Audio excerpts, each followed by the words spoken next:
Bu Türk dövləti rus dilindən imtina eləyir. 26 iyun tarixində və gündəm xəbərin efirində bir xəbəri diqqətinizə çatdıracağıq. Belə ki, MDB ölkələrindən birində Qırğızistanda rus dilində yayımı məhdudlaşdıran qanun layihəsi təsdiq edilib. Gündəm xəbər publikasına istinadən xəbəri verir ki, Qırğızistan parlamenti televiziya və radio yayımı haqqında qanuna düzəlişləri zamanı ikinci və üçüncü oxunuşda sözü gedən bu qanunu qəbul edib. Sənədə əsasən Qırğız dilində yayımın həcmi ən azı 60% olmalıdır.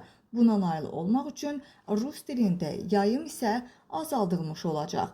Bundan əlavə, respublikada məmurların Qırğız dilini öyrənməyə məcbur ediləcəyi də məlum olub. Belə ki, yeni qanuna əsasən Qırğız dilini bilməyən dövlət qulluqçusu mümkün olmayacaq. Bu səbəbdən yeni qanun layihəsinə əsasən məmurlar da öz dillərində sərbəst və normal danışacaq və rus dilində danışmaq onlara müəyyən bir məhdudiyyətlər gətirəcək.